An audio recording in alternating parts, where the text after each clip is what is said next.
guys, it's Jessica from Peace Love Books, and today the video I have not done in a while, and that's because I do not read this genre enough. I am obsessed with fantasy romances. I love them, but they intimidate me. Most of the time they're long. Most of the time I have to make sure I pay attention and really focus. I can't listen to them on audio because if I get even distracted a little bit, it's impossible for me to jump back into the plot.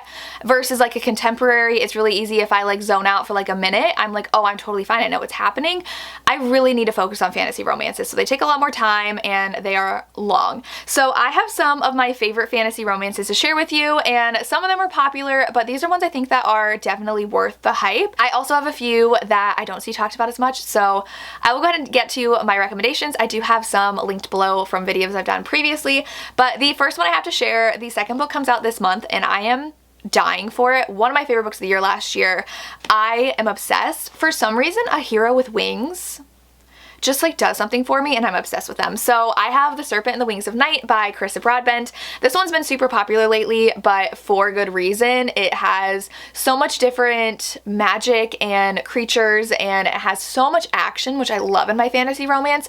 So this one follows a heroine who was adopted by basically this like vampire king, and she has been trained her whole life to enter this competition where it's literally like fight to the death. So there's only one winner, everyone else is gonna die, and she's human. So she enters this competition, and the vampires obviously like want her blood, and they are put into situations where she is in such danger. Just in between the trials too, she has to survive, and so she barely has time to recover during these trials. She gets injured. Like, I have no idea how she's alive by the end of this. She gets injured so much, but that's so realistic to me, and I love that. And she ends up having to partner with the hero, who is a vampire, and he obviously really likes her, and he is just like someone who is bound to win. Like, he has so much skill, he has a good reputation, and he offers to team up with her during one of the phases of the trials, and she's very reluctant but ends up having to because she has to pick a partner, and so they end up working together, and it is amazing. He does have wings. They interact both during the trials and outside of the trials. Now I'm like, do I need to reread this before the next book comes out? I read it in December, and I read it like in a day and a half. I could not put this book down. I was obsessed. My problem also with fantasy romances is that I need to read them back to back, or else I forget so many important details that it's impossible for me to be able to pick up the next book. I do vividly remember the end of this though. There are some reveals on a cliffhanger that I'm just like, are you kidding me? So I feel like I can pick up the next book pretty well because I remember the ending at least, and I remember the main characters, but this one has twists and turns everywhere, so much action with those trials. I absolutely loved it. Then one I know that gets a lot of hype, but that I really love is Guild by Raven Kennedy. I've read the first two in the series, and I listened to them on audio. So these ones I really enjoyed on audio because it's not like a magic system that's very complex. It's more so the fact that the heroine is gold, and she is the king's like prized possession, and she was turned gold, and he keeps her in a cage, and she's in love with him. He has like women coming in all the time. Like, the opening scene is him with a bunch of women. He is married to, and she just is in a gold cage, is gold, and she's like the king's asset.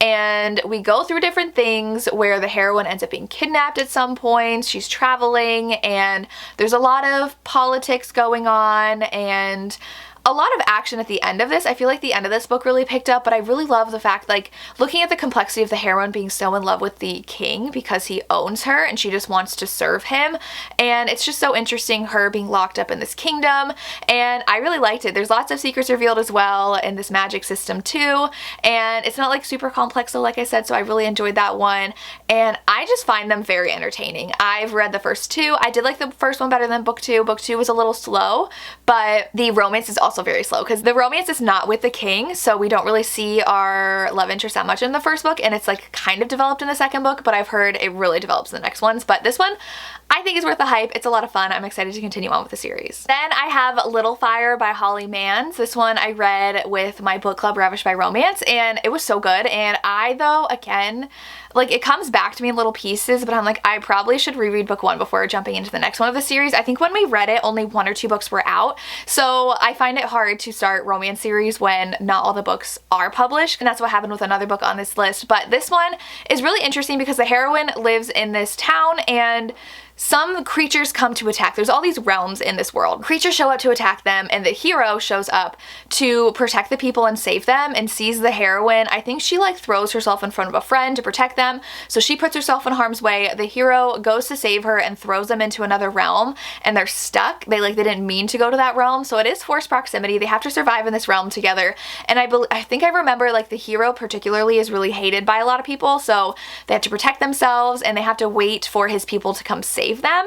And in the meantime, he falls like really hard for her, so when they are rescued, they go back to where he is from, which I think he's like a prince or something. I don't remember. He is really like high up there, and he is like, you're gonna marry me, and he is so in love with her and wants to take care of her, and things go on from there. I really enjoyed the fact that they're from just two completely different worlds, and he has magic, and then they're like forced in this other realm together to protect each other, and I love a good survival forced proximity romance, so this one was definitely a really unique one.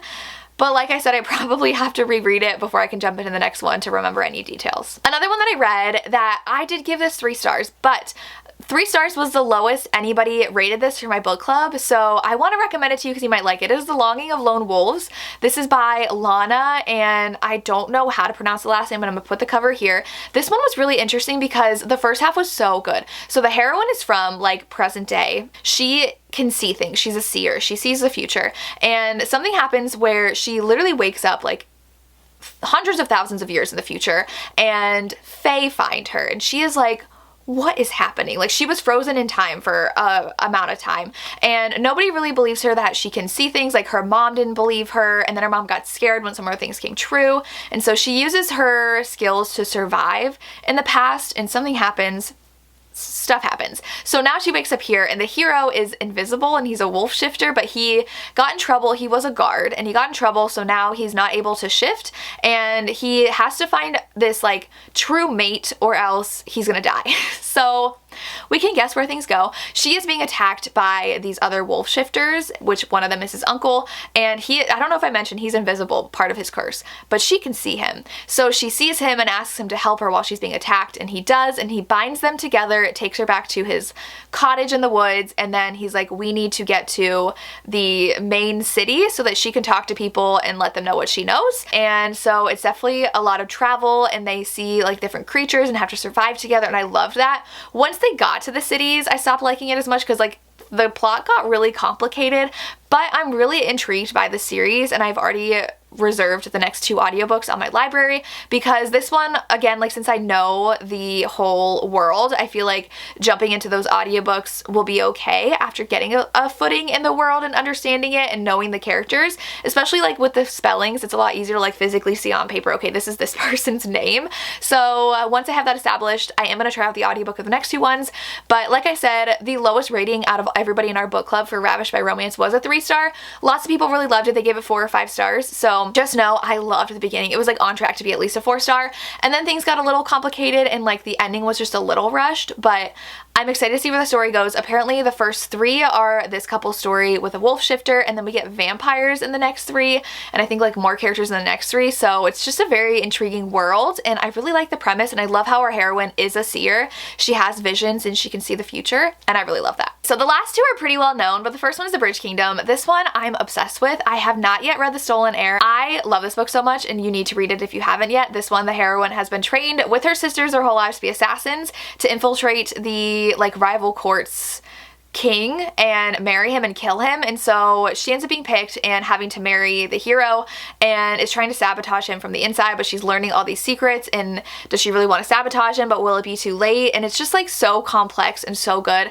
Definitely a very slow burn romance. Like, they don't really get together until the end, so definitely know that going in. It's not steamy, it's got a lot of slow burn, but the fantasy plot is so intriguing and their world is so interesting, and I've read both of them. I read the 2, and they're so good because this one I believe ended on a cliffhanger. The third one follows different characters, so I'm really excited to read it. The only issue with this author is that she publishes Audible exclusive first, so she publishes her book via audio for 6 months. You cannot get it in paperback, you cannot get it in ebook. Once those 6 months are over, you can then order it ebook or paperback. So the first 3 have been out already, but I think book 4 is coming out soon, only on audio, so definitely know that before you start the series, but definitely really fun. I love this one. And my last recommendation is going to be Crescent City. I love this series. I finally am caught up with the 2 books.